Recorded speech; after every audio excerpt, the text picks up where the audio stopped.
I will be reading Mr. Luna claim of fact, which is euthanasia or physical assisted suicide is the most effective solution for people in great pain. His secondary claims were types of euthanasia, euthanasia relieves patients in great pain, and euthanasia should be freedom of choice. I was looking at the advocate's site page. That's where I got most of my information from. His definition was the act of ending the euthanasia is the act of ending the patient's life in response to severe pain or suffering. The definition that I got from the same page is the intentional killing by act or omission of a dependent human being for his or her linked benefit. The keyword here being intentional, which is if death is not intended, it is not an act of euthanasia. I will be refuting his claims as euthanasia will become non-voluntary. Euthanasia would not only be for people who are terminally ill, and euthanasia is a rejection of the importance of human value, human value of human life. The advocate's claim, his first claim, types of euthanasia, was it was just giving us definitions, and so I just didn't pay much mind to it. For his second claim, it was mostly cohesive with the first claim. One of the three types of euthanasia, voluntary euthanasia, is the most effective solution of people in great pain. There are different paths that are insufficient to the need of practice due to new technology of science and medicine. And the request for assisted suicide is voluntary euthanasia, and that request can be made out of depression or desperation, which is the advocate comes to play that it's not a claim of fact. Instead, it's a claim of policy, saying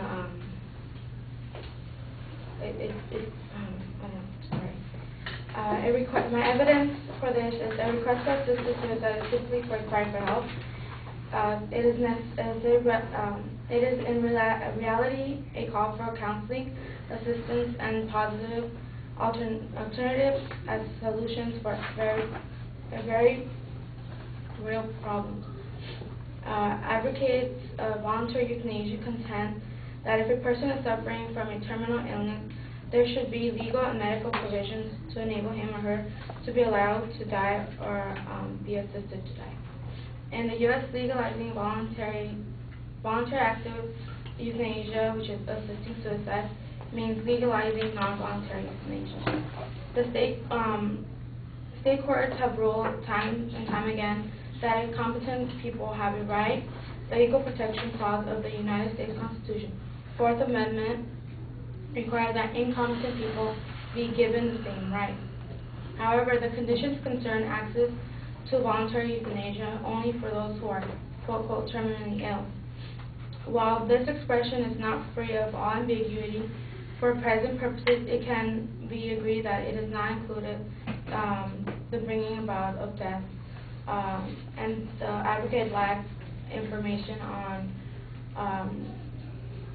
or examples of what patients suffer in great pain, because people who have Alzheimer's disease don't really have that valid choice of making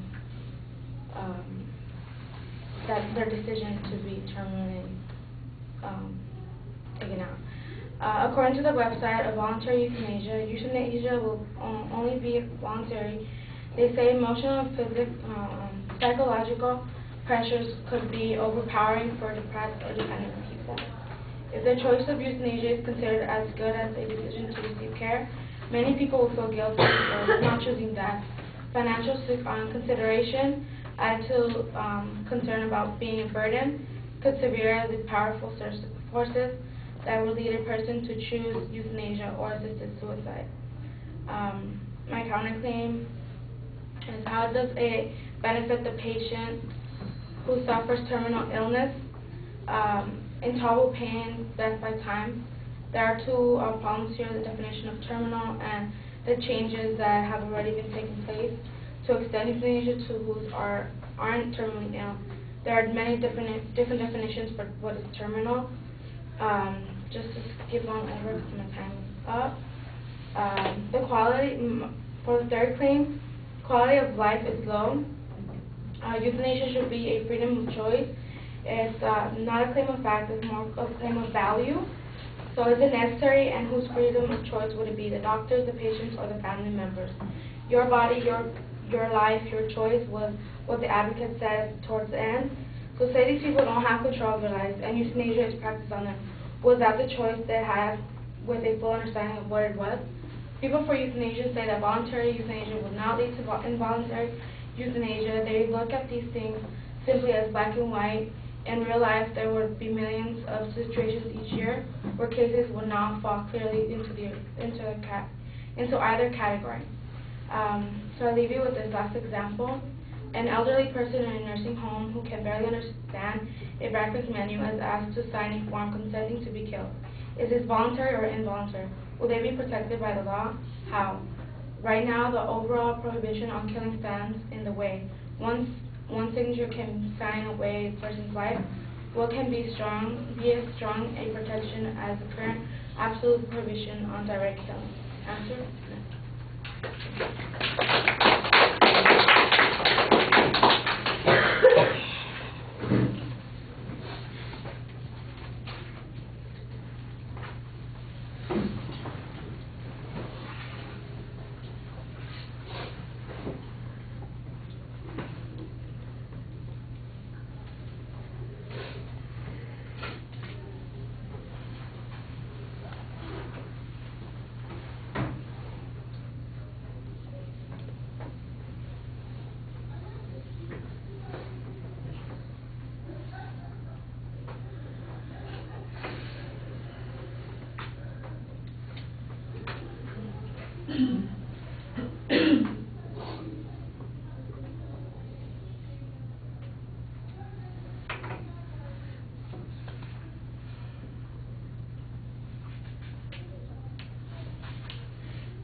All right, you start off pretty clearly labeling the main and secondary points. It sounds like you're just going to follow the research that the advocate provided. It sounds like you're just going through a point-counterpoint assessment of what the issues are instead of an argument about whether or not they provided adequate proof, whether their reasoning is valid, or providing us with actual evidence on his counterclaims. We've got a lot of hypotheticals in your argument, and that's about it. Why did you spend time on the definitional issue if there wasn't a substantial difference between what the advocate's saying and what you're saying? It just seems like you're spinning your wheels on that particular point. It sounds like you've got some counterclaims that you're going to set up, and there's nothing wrong with the counterclaims, but they need to be applied to the claims that the advocate is presenting, and you need to show on each of those points some evidence to support the inferences that you're making. All right, the signposting on the first point was okay. You mostly dismissed the advocate's argument there, saying it's really just definitional stuff.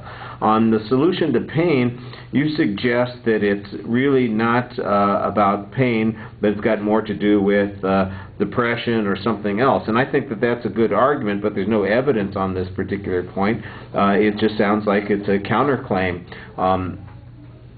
You need, and you kind of spin around on that. I think you need a clear declarative sentence. This is one of those places where you've got a lot of data, you've got a lot of information, you're summarizing a lot of issues, but you're not making clear declarative statements on the points and simplifying what it is you're trying to say on each of these points. The advocate says that they need the relief for pain and suffering, but they don't tell us why they can't get pain and suffering from some other solution, and why. And my claim is that they're not really suffering from pain so much as it is depression, and that suicide is not really an appropriate answer to depression.